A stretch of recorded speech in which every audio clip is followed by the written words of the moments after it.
I'm going to get off the stage because these two are going to give a wonderful presentation for the next half hour about their fabulous show at the British Museum. Last year, the British Museum disgraced itself by having a show on trade in ancient Asia that completely omitted India from its displays. Neither Sushma nor Suresh, I'm sure, would be willing to comment about this odd omission, but the museum has redeemed itself this year with a spectacular show, and everyone that hasn't seen it should just leave JLF on Sunday night and march straight over to the British Museum, because it's a wonderful thing, and it's the biggest show on the subject, I think, since about 1984, since the In the Image of Man at the Hayward Gallery, which was the last time London had a really big show on Hindu, Buddhist and early Indian art. They've done a spectacular job, and I'm going to let them lay out their float, so to speak, before asking lots of difficult questions in half an hour. So go for it. Thanks very much. Oh. Gosh. I think maybe to avoid the difficult questions, we'll just talk a lot for the next hour, maybe.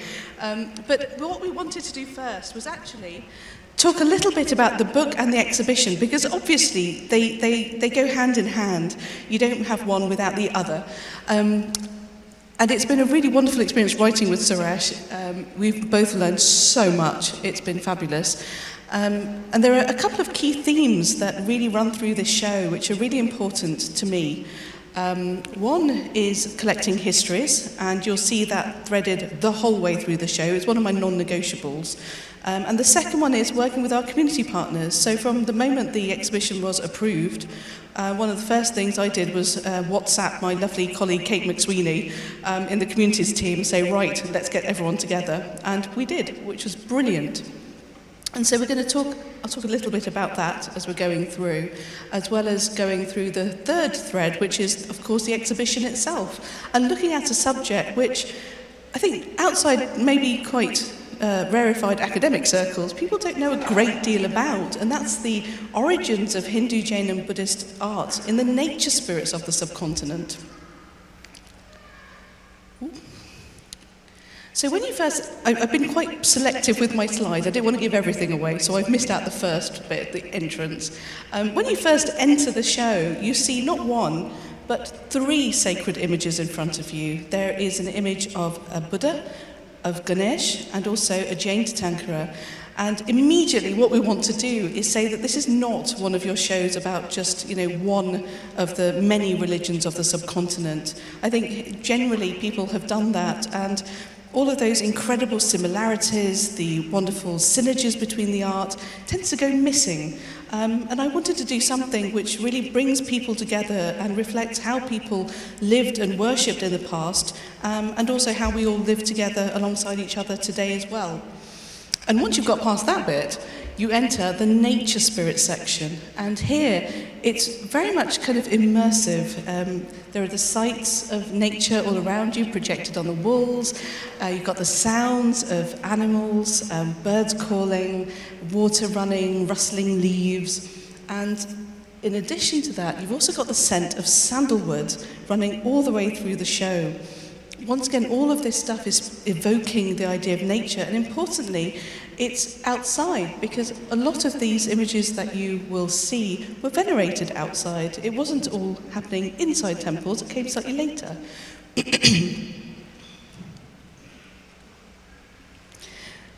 The nature spirits we explore in this section of the show, and also in the book, are yakshas and yakshis, which are male and female nature spirits, nagas and naginis, which are divine serpents, and also the animal-headed nature spirits as well. I find these absolutely intriguing, and especially because they're often grimacing at you. On Monday morning, you don't really want to go to work. This is kind of like what you're looking like. But what's, I think, intriguing is that so many thousands of these small terracotta images have been found across the subcontinent, showing just how popular they were, in people's lives. And it's not the case that these are entirely confined to the distant past, because when you look at this small figure here, for example, which is Kubera, the god of wealth, alongside him, I've displayed a handful of coins and a lamp which also has coins on it, which I bought and donated to the museum because he's still venerated today. So the point here is that these nature spirits haven't really gone anywhere. They've been adopted, adapted, their imagery has been incorporated into these later religions as well, and many of them are still very similar today, as we will see in a second. When you look at the female nature spirits, the yakshis, I'm going to move slightly to one side. I think the first thing you notice is they are voluptuous, they are absolutely draped in jewellery, they're surrounded by floral imagery, lots of lotuses, blossoms. But I think something that a lot of people miss is that when you start looking more closely, they're looking very directly at you. And that's something maybe as practicing Hindus you're quite familiar with in that process of darshan.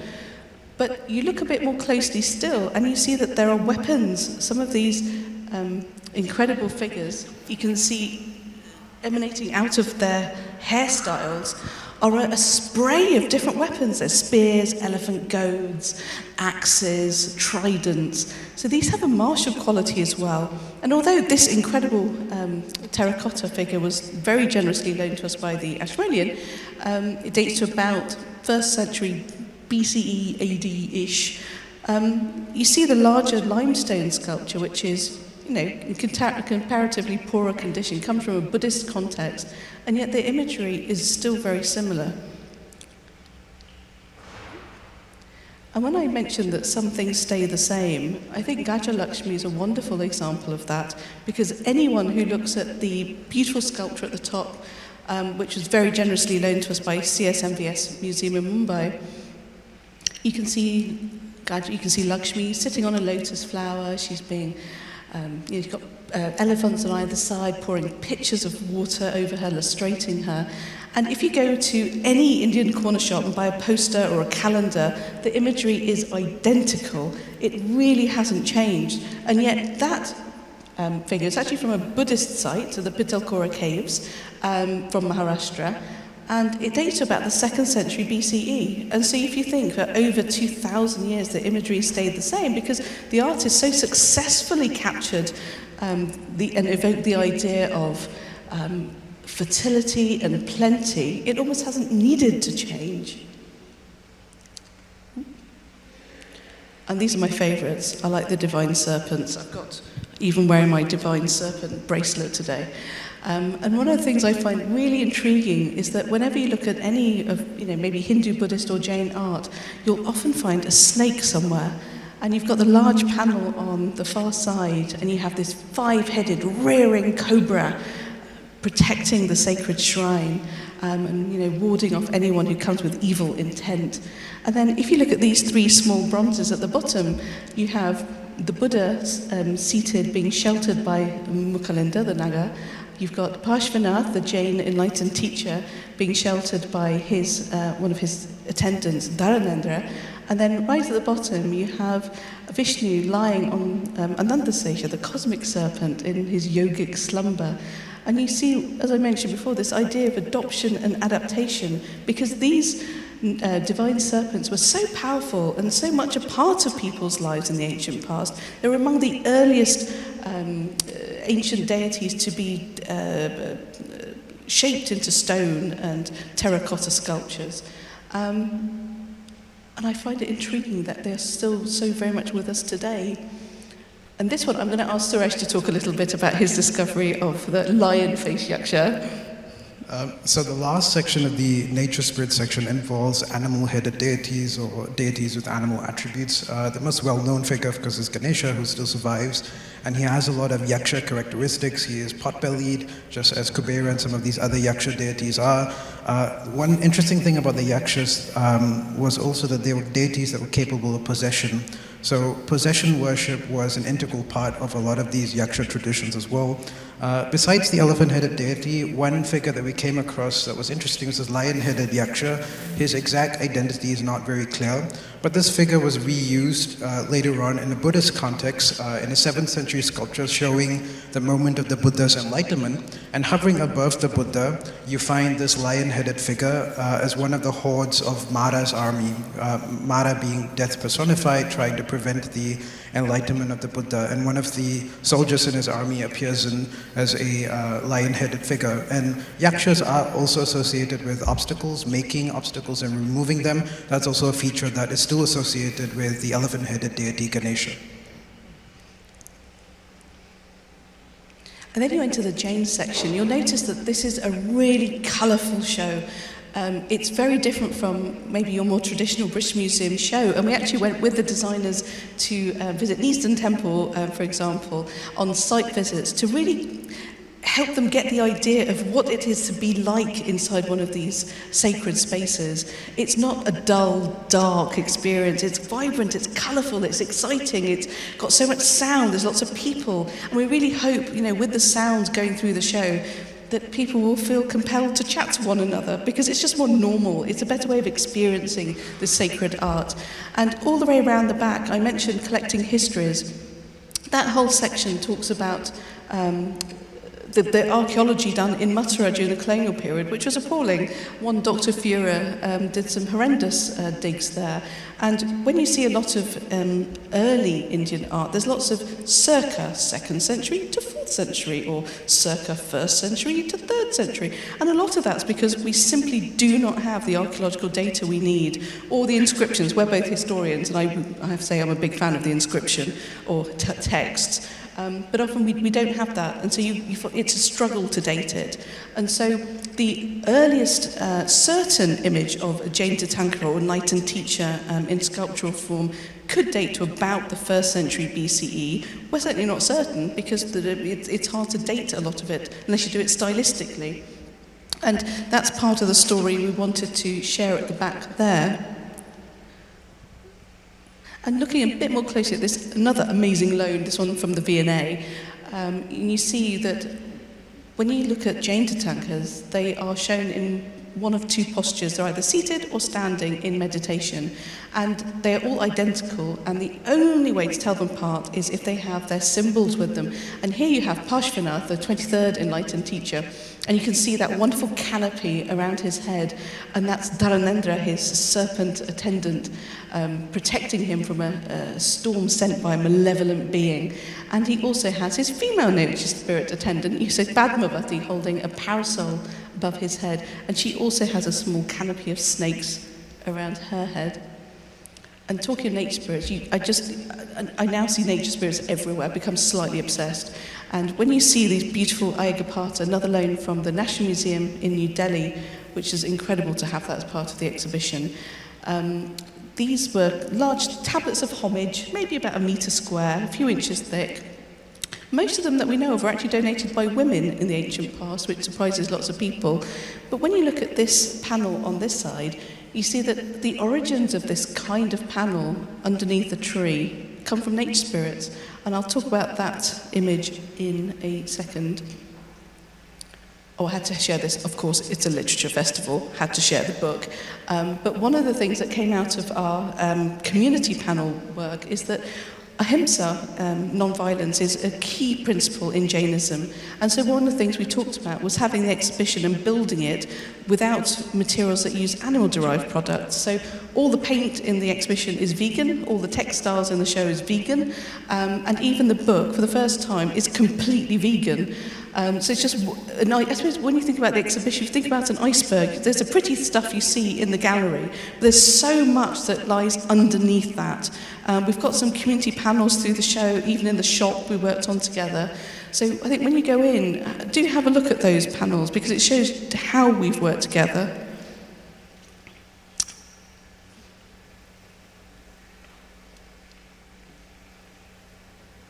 Next one. Then you go into the beautiful bright orange Buddhist art section, and most of the sculpture in this section comes from the museum's collection from Amravati, and an entire side, which you actually can't see in this particular slide, is completely dedicated to the collecting history of the site. It was awful. This entire site was destroyed, dismembered, and dispersed. Nothing really exists there anymore. We've got the second largest collection from the site. The largest collection is in the museum in Chennai. And we told that story using some incredible piece of artwork from this wonderful institution, really gorgeous drawings by Mudalia, a Tamil artist. So when I say the collecting history was integral to the show, it really was. But I wanted to show you this panel because the earliest images of the Buddha were symbolic, and it was only later that he was shown in human form. So when you look at this side, it dates to maybe 50 BCE or so, and you can see people with their hands clasped in veneration. You've got the sacred tree, you've got the sacred parasols, you've got an empty throne, you've got the footprints, all symbolizing the Buddha. And just a few centuries later, in about 250-ish AD, you see him standing in front of the stupa with his arm raised in blessing, and he's in human form. And it's a really incredible story. And I'm going to flick to the next slide, because as far as we know now, sadly no one wrote us a nice kind of book telling us why this change happened, because that would be really wonderful. But as far as we can tell now, the earliest images of the Buddha were created independently in Gandhara, the Swat Valley, and also Mathura. And the National Museum loaned us this really very beautiful Kapadin Buddha, the shell being the Kapada at the top. And you see, once again, lots of nature spirit imagery. You've got this lovely rounded, full, realistic figure, slightly pot belly, and you've got the right hand raised, and then the left hand is almost invariably at or near the hip. And coming back to nature spirits again, when you see representations of the Buddha's mother, Queen Maya, giving birth, and you see her looking extremely elegant, I have to say, and she's got the whole figure is shaped like a yakshi. If you see a yakshi, it's virtually identical to this. And there you see the Buddha being presented, symbolized by little tiny footprints, to the clan deity. And once again, he's represented as a yaksha, the lovely rounded pot belly emerging from a tree. You've got that stone platform there again as well. And so I think when you start looking closely, you see it absolutely everywhere. And now I'm going to hand over to Suresh. So I might have had the toughest task of reducing the complexity of Hinduism to a single chapter in this book. As you're well aware, Hinduism is composed of multiple strands of theistic traditions that have coalesced over an extended period of time. And some of the earliest Hindu traditions, deities were often worshipped in non-representational forms. And that is the case with the Vedic tradition, where the deity is invoked through these fire altar rituals, and that's clear from the very first hymn of the Rig Veda, which invokes the fire god Agni as the priest of the gods. So communication of deities was often through these rituals conducted by the priestly class of the Brahmins. But there were also other strands of worship that were popular in rural India, namely possession worship, which I alluded to earlier. This survives in some parts of India till today in very elaborate forms, like Teyyam in northern Kerala or Bhutakola in coastal Karnataka, mostly limited to the Tulu-speaking communities. In these cases, deities were invoked in specific rituals where the deity was invited to possess a ritual host, and the community then communicates with that particular deity through the possessed host. So in both of these traditions, there was no need for a representational form of a deity. Where deities do manifest in Hinduism, they also take symbolic forms, just as they do in Buddhism and Jainism. So in rituals both in the household or in a community context, Ganesha, for example, can be invoked as a pinch of clay or turmeric, as you see on the slide over here. Or gods can also take the form of the Purna Kalasha or Purna Kumbha, the vase of plenty. Especially the goddess Lakshmi is often invoked in this particular form. And of course, you have deities also invoked as slabs of stone or worshipped even in the form of trees. In the most famous cases, of course, the linga, the sign of the god Shiva. But it's not just Shiva who's worshipped in these slab of stone forms, but there are goddesses in South India, for example, that are still worshipped in such formats even up till present day. Another thread that runs through this exhibition, as you would have seen with the Buddhist and Jain sections, is the importance of the nature spirits in contributing to the cultic life and the imagery of later-day religious traditions. So tree shrines continue to be important in present-day Hinduism as well. In fact, trees are often the default place for the clustering of sacred objects. So the image that you see here is from Asikat in Varanasi, where medieval fragments from a temple and a Shivalinga are sort of grouped together under a tree. And this is a very common sight across the Indian subcontinent. The other image that Sushma has already introduced you to is that of Shakyavardhana, who is the tutelary deity of the Shakyas. That's the clan that the Buddha belongs to. He is seen in this Amaravati relief emerging from his tree shrine. So he would have been represented and worshipped in the form of that stone slab that you see under the tree. And basically the Buddhists and Jains kind of reused and reformulated this tradition to represent their own enlightened teachers, the Buddha being represented as an empty throne under a tree, and the Jinas being worshipped as these slabs of homage, the Aigapattas. And again, this tree worship tradition continues to be a strong feature in all three of these religious traditions. In the confines of the exhibition, there are some objects that represent Hindu deities in symbolic forms. Some of them, like Vishnu and Shiva, for example, are commonly represented with their footprints. The one that you see on the screen probably belongs to Vishnu because it's accompanied by a mace and what appears to be a conch shell, which are both attributes of Vishnu. That's also the case for the intaglio that you see above that. That dates to a much earlier period. Here, Vishnu is represented symbolically through the discus and the conch. Those are attributes that are associated with him, and the god Shiva through the trident. And we have also got this interesting fossilized ammonite, which is often used to represent Vishnu symbolically as well, a Shaligrama stone. Most of them come from the Gandaki River and what is flowing today in Nepal. Now, as with the Buddhist and Jain traditions as well, the nature spirit imagery was fundamental in the formation of Hindu imagery as well. We also have to be aware that a lot of these images were produced in the same workshops, which results in the fact that they all look similar. They have these stout torsos. The right hand is raised in a gesture of blessing, the Abhaya Mudra, and the left hand is often placed close to the hip. But there are specific features that distinguish these deities. So the images that you see on the screen are some of the earliest images of Shiva and Parvati in the round. These were excavated at the bathing ghat in Rishikesh, and they're now in the Bharat Mandir Museum there. And they show them, they have these yaksha-like characteristics. They're similar to the earlier depictions of these nature spirits, but they're also distinguished by particular attributes. So Shiva, for example, has an erect phallus, and he's holding a water pot. It's heavily eroded, so you can't really see it well. But that's also the same for his consort, Uma or Parvati, who is likewise holding a water pot that is characteristic of ascetic figures. So another throwback to the nature spirits, we once again encounter animal-headed deities or deities with specific animal features. So one of the center pieces of the Hindu section is this Gupta period image, a 4th, 5th century image of the god Varaha, who is balancing the earth goddess Bhudevi on his elbow as he is raising her from the depths of the netherworld where she was dragged to by the anti-gods. So we're pretty careful with our terminology here as well. We don't use words like demons. Right?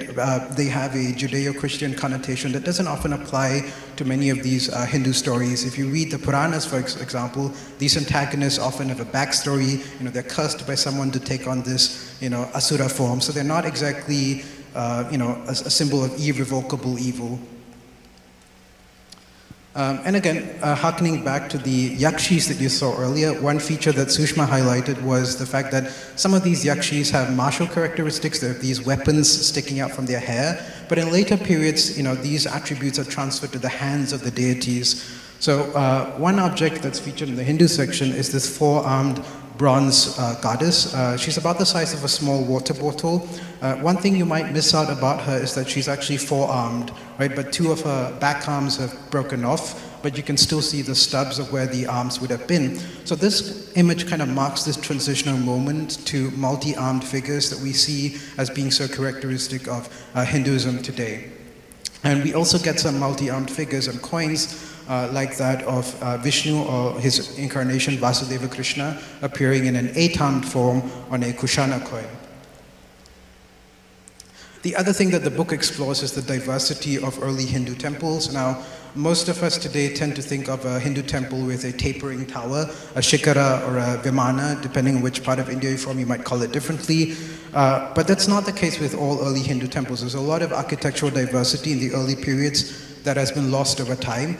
One particular temple site that is featured in the exhibition is Ahichatra, which was home to at least 2 pyramidal terrace temples. Now, when we think of India, we don't think of pyramids or temples, but this particular monument, when you're approaching it from the fields, it almost looks like you are, headed towards the step pyramid at Saqqara in Egypt. But it's a Hindu temple that dates to the Gupta period, 4th or 5th centuries. It's been heavily modified. It has also lost its towering shikara, vimana that would have crowned the top of this pyramidal structure. So the British Museum has fragments from one of these 2 temples, the smaller pyramidal temple at Ahichatra, which is in modern-day Uttar Pradesh, and that's how the terrace temple looks today. But in its heyday, it would have been covered with beautiful terracotta reliefs, with both abstract and figurative designs. So if you visit the National Museum in New Delhi, for example, they have these huge panels narrating stories about the god Shiva and his attendants that come from the larger pyramidal temple at Ahichatra. The British Museum fragments that you see in the exhibition come from the smaller pyramidal temple. Both of them are sizable. The biggest one, originally would have stood up to about 30 meters in height, so they're pretty large spaces. And in fact, it's only a small number of these fragments that ended up in the British Museum. The vast number of them were deposited in Lucknow in the early 20th century. While our book is called Ancient India, there are actually 2 solid chapters on regions beyond India. So we also look at the transmission of ideas and images originating in India, going beyond India to Central Asia, to East Asia, and to Southeast Asia as well. So we start the chapter with Central Asia, the land routes that lead through what we call the Silk Roads into China. And some of the important cities in this area were the oasis towns that were sort of bordering the Taklamakan Desert in the Tarim Basin, most important of which was a town called Hotan, very wealthy city that Chinese sources often associate with Buddhist learning. So many Chinese monks, including Xuanzang, for example, stopped over in Hotan on their way to India. Some of the objects featured in both the book and exhibition come from a particular religious site, the Rawak Stupa, which was about 40 kilometers north of the town of Hotan. It featured very large stucco sculptures, but a lot of it was also destroyed in the process of excavating it. But some smaller remains were brought over to the British Museum. A lot of the imagery harkens back to the kind of Buddhist imagery you would find in what is today Afghanistan and Pakistan, namely ancient Gandhara. So that also speaks to the importance of Gandhara in the transmission of Buddhist imagery to this region. But interestingly, from a native perspective, the Hotanese themselves thought that, it was Ashoka Maurya who was important in the founding of the city. So some of their legends invoke Ashoka's eldest son, Kunala, in the founding of this particular city. So those stories were clearly important to them, but there isn't so much of an archaeological evidence to back up those claims about the Mauryans in Central Asia. Hinduism and Hindu images also traveled to Central Asia, but largely within Buddhist frameworks. One particular figure that finds regular representation is Ganesha, and you find, in fact, there are 3 Ganeshas from Xinjiang in the exhibition, and this is one of them. It's a wooden panel, dating between the 7th and 8th centuries, and you can see him with regular attributes that he's found with in India as well, and he also wears the tiger pelt that is associated with his ascetic father Shiva. Now, moving on to China, interestingly, some of the earliest Buddhist images are often found in funerary contexts, such as the rock-cut Buddha that you see on your left, that's from the exterior of a tomb in Sichuan province. And Buddhist images have also been found as part of funerary urns from Eastern China. I think I have an image of that in the next slide. And there are also some early rock-cut reliefs of the Buddha interspersed with Taoist figures in Eastern China from the site of Kongwanshan. Some people have dated this to the Eastern Han Dynasty, so 2nd, 3rd century, but at least one scholar thinks that they are later. But the important point is that early Buddhism seems to have been adapted into some kind of Chinese folk religion and integrated into funerary practices. So the Buddha was seen as more of a figure of the afterlife who could grant you salvation in some ways. So there was the kind of intimate understanding of Buddhist doctrine was not necessarily present in the earliest stages of its introduction in China. So in this particular terracotta, well, it's a earthenware representation of Buddha. This comes from these spirit jars that were characteristic of some cultures in Eastern China in the 3rd and 4th centuries. So the more complete example from the Metropolitan Museum shows an entire row of them. So they, again, being adapted to be part of the funerary paraphernalia of these burials. And Buddhist images also get adapted, and they look quite different when they, later on in China, the Buddha is often seen wearing Chinese-style robes, so the exposed right shoulder wasn't seen as prim and proper, so you often find Buddhist figures, bodhisattvas included, wearing these Han Chinese-style robes. But that's not always the case. You also find Chinese artists being capable of representing the Buddha in Indian style. So here you see an earthenware relief of the Buddha with his exposed right shoulder wearing typical Indian monastic robes, seated under this horseshoe arc, which is again typical of Indian architecture. But if you look above the horseshoe arc, it features coniferous trees that are native to northern China. So in the textual tradition, the Buddha in this particular scene is seated under shala trees, Shorea robusta. It's a species native to India. But the Chinese have adapted this narrative and transposed it to China. So, there are coniferous trees native to northern China that are featured in this relief that otherwise looks Indian. And China becomes an important Buddhist center in its own regard, to a point where there are actually Indians going on pilgrimage to China, in particular to Wu Taishan, which was seen as the abode of the Bodhisattva Manjushri, or Wenshu as he is called in Chinese.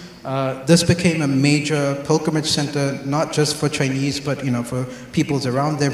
There were pilgrims in Japan, Korea, and as far as afield as India, coming to worship Manjushri at his abode at the mountain shrine of Wu Taishan, which is still a very active religious site, and it has a cluster of different temples that were built across different dynasties in Chinese history. One thing that I didn't point out was also Manjushri takes on different forms in China. In India, he's often shown seated on a throne holding a blue lotus, but in China, he is sort of superimposed onto a lion, which becomes sort of his vehicle. And that gets transported back to India. So there are Indian lion-riding Manjushris that appear in the Bihar region as a result of visiting Chinese pilgrims. So one thing we need to be clear is that this is not a one-way transmission, but they are images migrating and they're images returning to India in their modified forms as well, which is the case with Manjushri. So the last chapter here is Southeast Asia.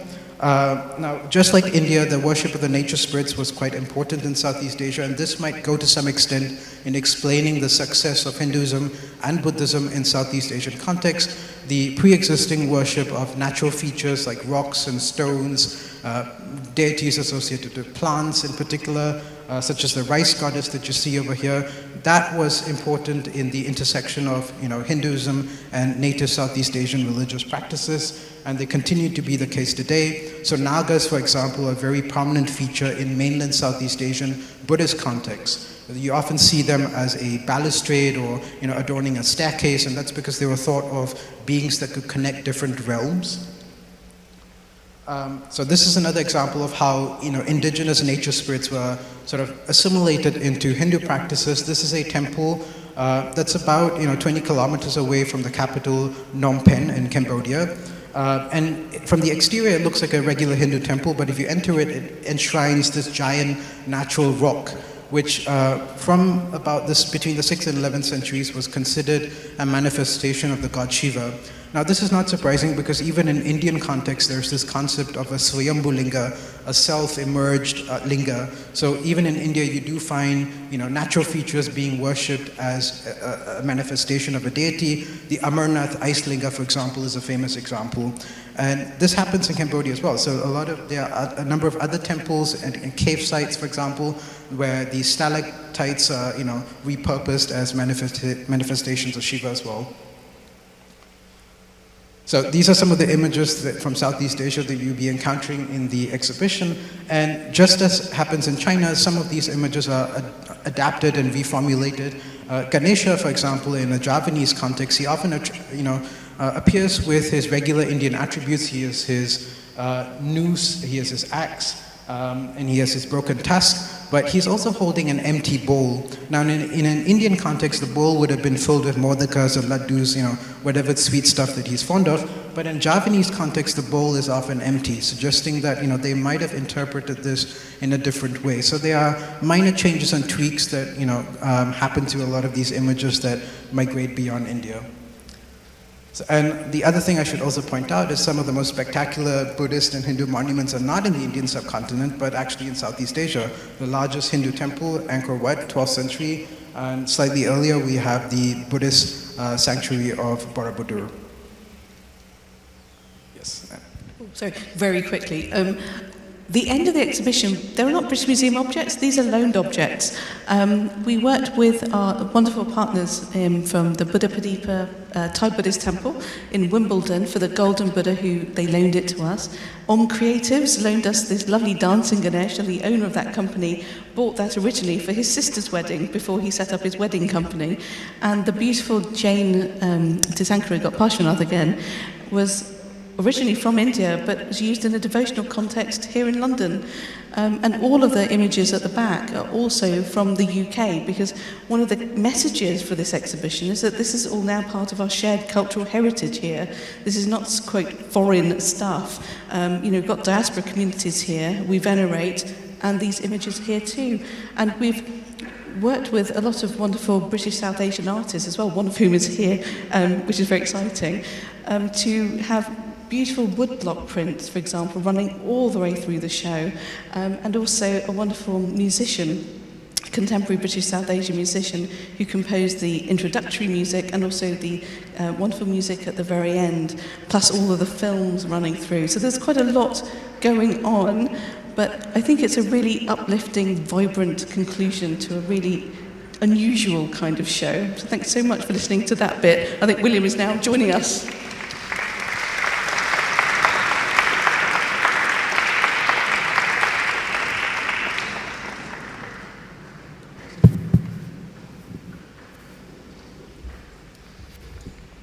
I really would urge everyone here to go and see this show. It's literally 50 minutes walk from here, so just it's something you should not miss. How long is it up for?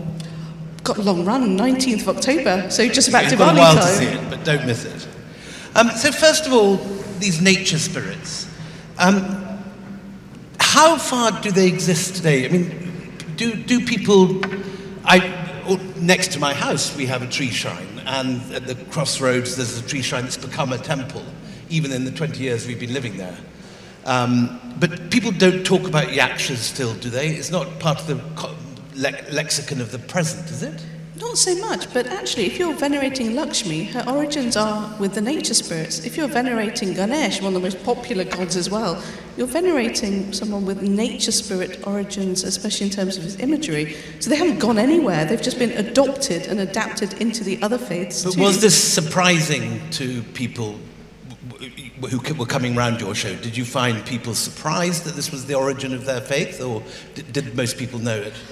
I think, to be slightly more careful, I wouldn't say it's the origin of the faith. It's certainly the origins of the devotional art. Exactly. Yeah. I think a lot of people really are, because one of the things we found through a lot of conversations is that although people, of course, know how to practice their faith, they know how to perform their rituals, they know their sacred texts, what is slightly less well known is the imagery people are looking at, and that's been of real interest for a lot of people. You casually said that nature spirits were all over India, and then when we got to the Southeast Asian section, they were there too. How come that there is this universal world of tree spirits and river spirits and nagas and serpents? Do we know the history of this? I mean, how this world spreads right over and through to China too, because dragons are part of the same system. I will start it and then hand over to Suresh. So actually, if you think about how important nature was to people's lives, I think all of a sudden the personification of nature, not only in India, but in so many other parts of the world, it's not unusual or weird or strange. When you think about snakes, for example, when you've got a wonderful monsoon, it's been great, the harvest is coming in, you've got lots of little rodents and frogs running around, all of a sudden there's a proliferation of snakes. We have snakes on our farm, and I never see them until it's about to rain. And then often an hour or two before a thunderstorm breaks, cobras start appearing and climbing trees and getting out of the way. They have a sense of rain coming. So they're associated naturally with rainfall. Absolutely, and that's wonderful, because if your harvest fails, you're going to starve. So I think it's an important thing. And also within the subcontinent, you wouldn't kill a snake necessarily. That's considered very bad karma. I mean, going to the Southeast Asia bit here, I think the current scholarly consensus is that it's more of a convergent development rather than something that's a product of influence. And of course, going, as Sushma said, there are a lot of similarities in environment. Both of these agricultural communities are dependent on the monsoon. And the crop regime is also similar, which explains why, plants like the rice goddess are venerated in both cultures. And it's easy to transpose a figure like Lakshmi, the goddess of prosperity and abundance, onto your local rice goddess, which is what's happening in these Southeast Asian But you're not countries. thinking of an earlier migration, because obviously man emerged out of Africa and spread. Well, there are some scholars who propose that sort of population linguistic contact that results in similar belief systems. So our colleague Andrea Acqui, for example, is thinking about how shared Austroasiatic communities spread across mainland Southeast Asia and Eastern India might be responsible for the transmission of these ideas relating to some of these nature spirits. So, and one of the crucial stories that you're telling in your show, which is again one that I think is not familiar popularly, is how many of these images start off as aniconic, as non-human, and then you have this leap into the figural. Now, I understand you've had a bit of a conversion, because I remember seeing a few years ago a lovely video of you with the Bimaran reliquary, which there's a long-standing debate, for anyone who doesn't know this. British scholars looking to Gandharan art said, it must be the influence of the ancient Greeks that lead to all these very Greek-looking Buddhas turning up in Gandhara. And then in the 1920s, is it? Kumaraswamy says, no, it actually, the human figure has its roots in these yaksha figures, which are indigenous, and it's an Indian thing. It's not, you don't need the Greeks, you don't need the Romans, this is something that India produced itself. Now, 3 or 4 years ago, you were tilting towards the Gandharan origin. Now I think you're tilting slightly more towards the yakshas, is that right? I think it's a really important point, because like Suresh, we both started studying ancient history, and most of that was on the Mediterranean world. And so what we were most familiar with was actually Greek and Roman art. And just as with these lovely old colonials, what you are most familiar with, you will see. And when you look at, say, the collection of Gandhara material at the museum, a lot of it does have very Greek-looking goddesses. There's Aphrodite, or there's Eros. And actually, they are collecting what is most familiar to them, and that's being donated to our museums. So the British Museum collection itself reflects that bias? Of course it does, yeah, of course it does. And that shouldn't be surprising. Whereas actually, if you look at a greater complement of the art of that incredible region, it's way more diverse than that. But the colonial eye didn't get pleasure from looking at the more Indic images and wanted to find parallels to the classical. Is that the idea? I don't know about the pleasurable part of things, but you get those 80. I mean, that whole Partamita world of colonials looking at Hindu art and thinking it monstrous. Or what does he call his book? Much maligned monsters. Yeah. And the reason, I mean, I think there's now, thanks to the success of Shashi's Thoreau's writing, Shashi's here, everyone in this country is aware of the loot of Indian things.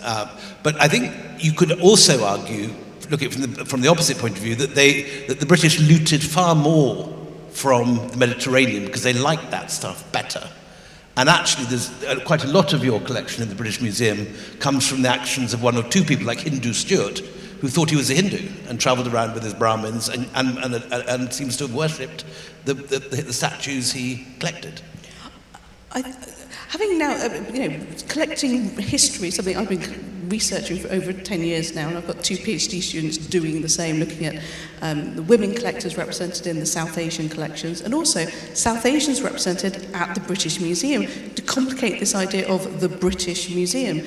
And there are at least 150 South Asians who've contributed to the museum. And that's not part of the usual story. No, it really isn't. And I think it is a lot more complicated than the media would have you sort of say.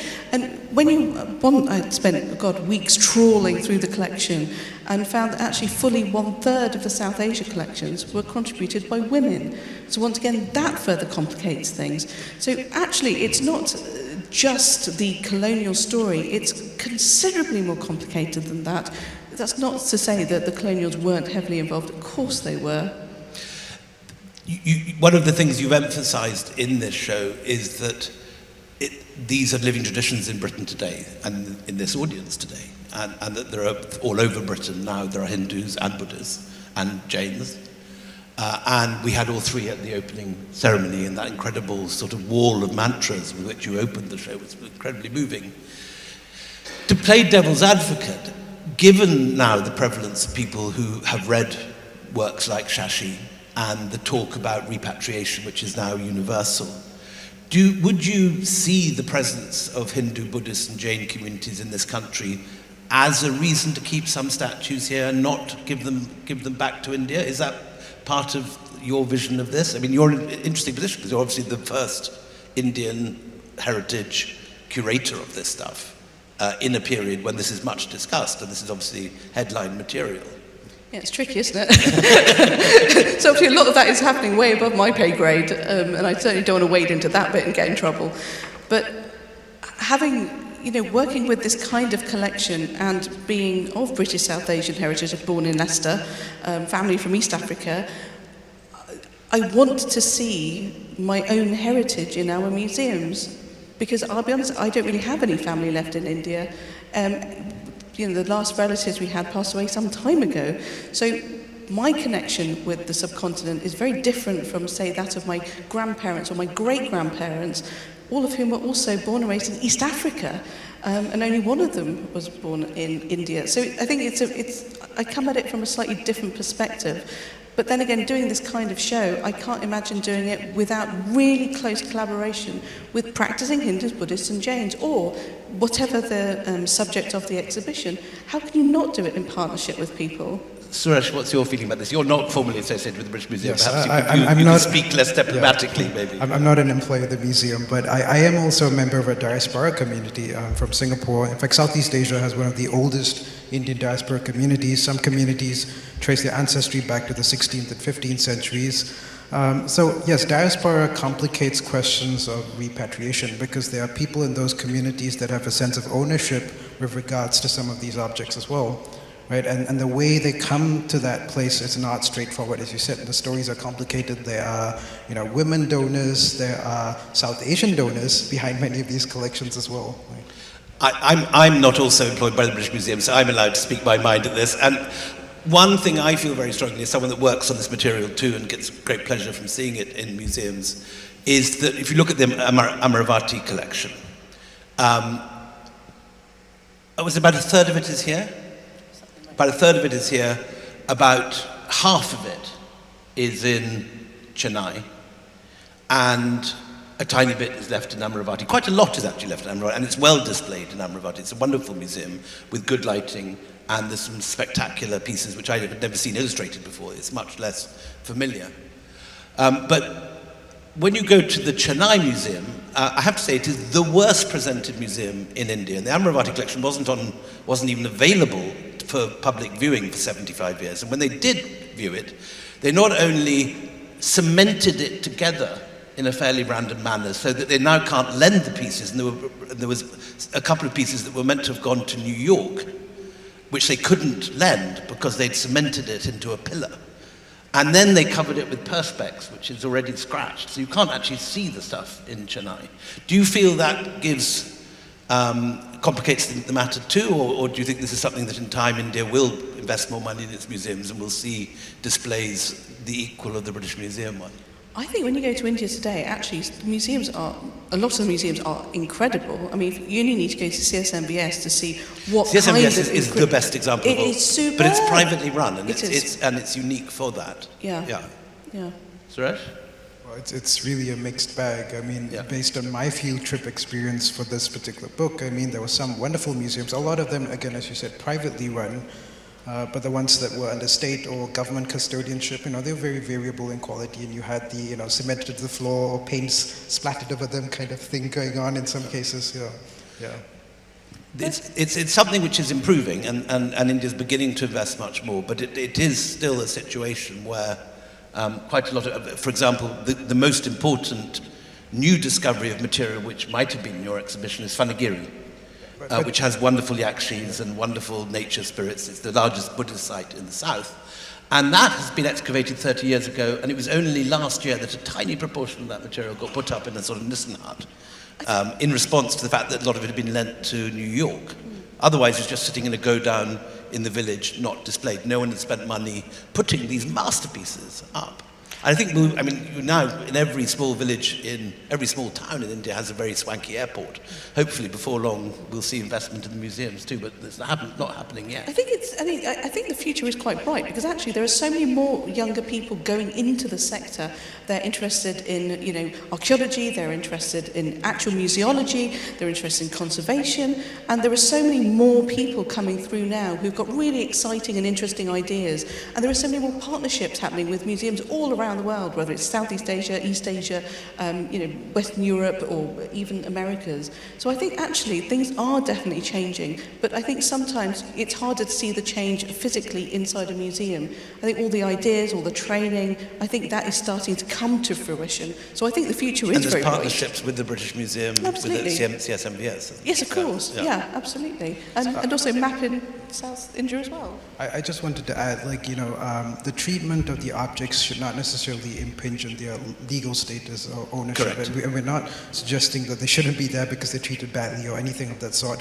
I would also add that culturally, there are different paradigms with regards to museum visitorship in India. For some people, it might be odd to see a devotional image, a living devotional image in the confines of a museum, because they would usually encounter such an image in a living temple where it would be dressed up, considered a living manifestation of the deity. So there is kind of a cultural barrier, I would say, with regards to museums, right, and how you encounter a divine image in such a context. To pursue that for a second, I had always been led to believe that an image which had been disassociated from a temple and which had effectively died as an image in worship was not a holy object.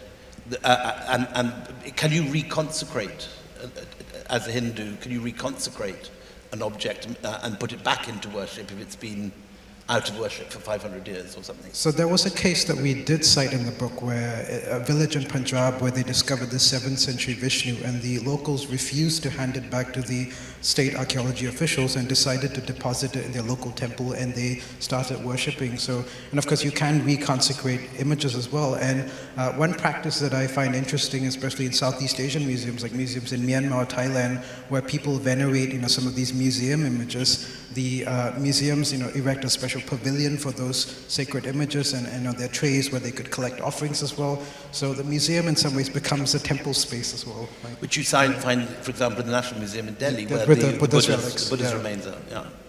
Suresh, one last question to you before we open it up. There's been in academia some pushback against the idea that there's a process of Indianization at work, that India comes up with a set of religions which are then exported like goods to Southeast Asia particularly. And many scholars have emphasized the degree to which Southeast Asian peoples and temples and religious groups have indigenized the Hindu gods and the Buddhist images and made them their own.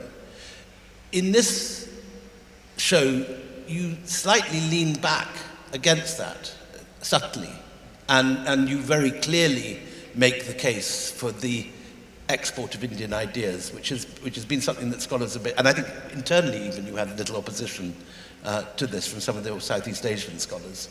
Is this something you feel is important, and that the importance of the spread of Indian ideas has been underplayed? Well, I think that speaks more to modern scholarship than it does to actual historical events. There's been this, pendulum swing, as you say. There's actually a term that's been coined by Sheldon Pollock. He calls it defensive indigenism. To label people who suggest that this is just a cultural veneer. These Indian ideas and images were superficially adopted to express local ideas. But I think the reality is somewhere in the middle.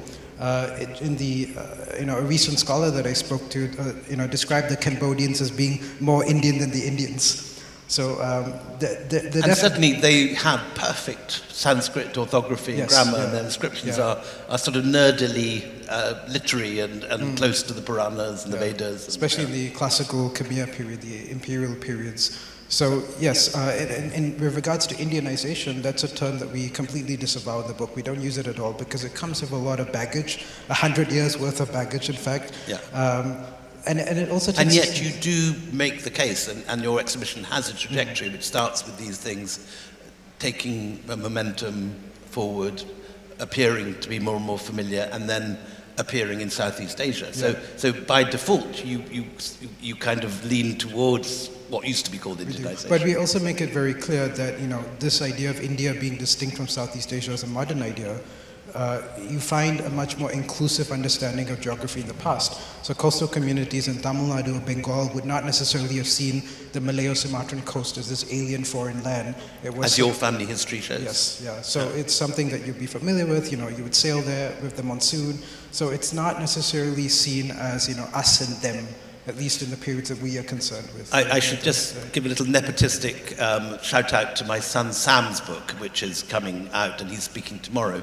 One of the things he looks at is how Burma broke off from India. It was 1921, 1925, I don't remember. Anyway, the 1920s, Burma was partitioned away from India. And one of the reasons that happened was Mahatma Gandhi did not regard Burma as Bharatvash.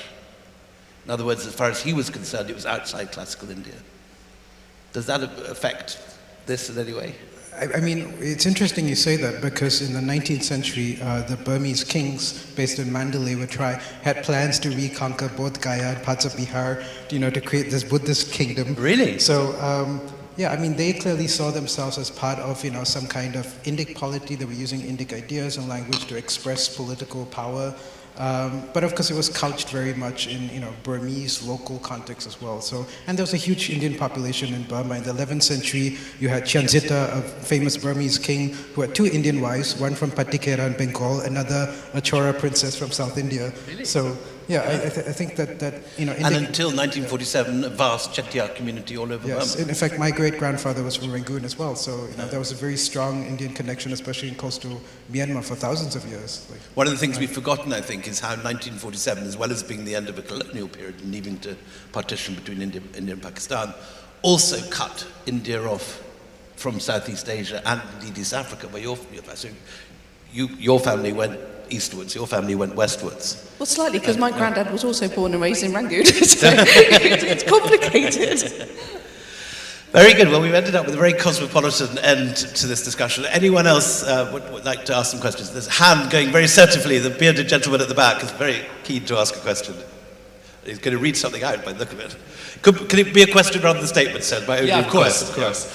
For any given visitor to the Ancient India exhibition, given that it explores so many fascinating aspects of ancient India and beyond, if they had to take one thing away from it, is there one particular key message or sentiment you want people to leave with, one thing you want them to feel upon reaching the end of the exhibition?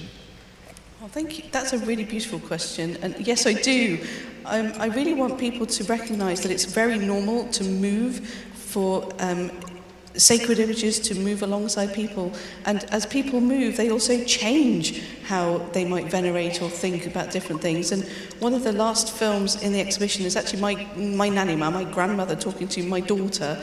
And my grandmother's talking about how in East Africa, in Tanzania, where she was born and raised, she learned from her own grandmother, and now she's also transmitting that to her great-granddaughter.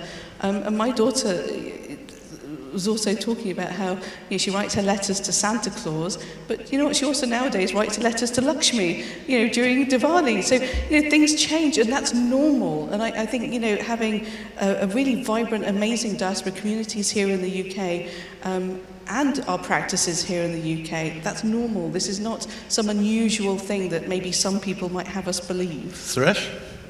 I don't think I can top that answer, but one strand that I particularly like, in the exhibition is how the nature spirits were fundamental to the imagery of the other three traditions, and that's a trajectory that you see running throughout the exhibition as well. Gentleman here, hand raised with a flowery shirt. You can hear me, yeah. Wonderful presentation, can't wait to see it. The diaspora obviously in the UK, is not just in London. What plans, if any, do you have to take this exhibition outside of the London bubble? I'm actually from Leicester, so I also am not from London. And we absolutely do have plans. So often after a major exhibition at the museum, we work with our museum partners across the UK to tour a certain part of the exhibition, certain images from the exhibition. So that is already in process and being advertised. And so whoever is particularly interested then will get in touch and we'll work on that together. But I'm really hoping it would at least travel to Leicester, because that would be really wonderful. Thank you very much for a fantastic presentation. I just wanted to raise the whole issue of the entanglement of natural heritage with cultural heritage, in some senses, which I would like you to draw out a little more. You showed that fantastic image of Buddha with the sal tree, which is now conifer trees in the Chinese case. And I wondered if you could say a little bit more about the sort of images you've encountered of trees and plants in the context of these images. The famous Indus Valley woman had the peepal tree growing out of her vagina, was it? I can't remember that. But there are these very iconic images of sacred groves. And sacred groves, I work on Adivasi areas in India, and the sal tree, of course, is very much part of the sacred grove tradition. And there's no record of sacred groves in Tamil Nadu, Kerala, Bihar, even today. It's not been mapped, and we should be mapping it. And also the fact that the last surviving sal forest in India, sal robusta trees, 803 square miles of it in Saranda, is under threat from mining companies, right? So, this entanglement is something that your living traditions should, and including in the exhibition in the British Museum, should perhaps take forward. Any comments on that? In the exhibition, and also actually in parts of the book, we concentrated very much on the British South Asian experience. We didn't connect so much with contemporary practice or contemporary happenings in the subcontinent. So just for that bit, but I'll also pass that on to Suresh too. Yeah, we do have an entire chapter on nature spirits. It does talk about sacred groves as well, and as being part of a living tradition. And you're right, they're not all mapped out. It's not easy to find them. There was actually a recent book that looked at how the concept of the sacred grove is fundamental to preserving forest spaces in South India in particular. So in Kerala, for example, kavus, these sacred groves are very popular, and they often house these trees with serpent deities enshrined under them. And that was quite a widespread subcontinental practice, but it's also disappeared in parts of the wider subcontinent. It's also something that survives often in the peripheries. So in Mizoram, they have sacred groves still that are very formally protected and walled around, and you're not allowed to take trees or branches from the sacred groves. While in Ladakh you have a living tradition of nagas in the rivers. And there was issues when after Kargil, when many more Indian troops were moved up to Ladakh, with Indian sailors doing their ablutions on riverbanks.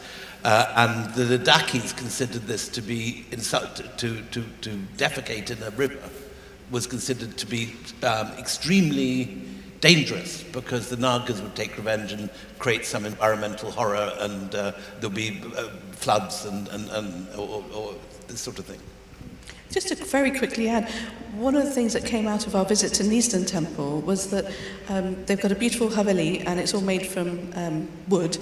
And it turns out that actually they used some beautiful oak for that, but as part of giving back to nature, they also replanted double the number of trees that were used for that building work. So actually I wonder if you dig a little bit further into all the construction that's been taking place of some of the more traditional temple spaces in the UK. I wonder if there are more stories like that. I happen to know that one because they told us about it, so I'd be interested. So that is all we have time for in this session, but I know that Sushma and Suresh, and indeed I, will be very happy to sign books and answer questions from anyone that wants to buy our books. So we will be decanting to the bookshop imminently to sign and answer further questions for the many people I know who didn't get their questions answered, for which apologies. Thank you.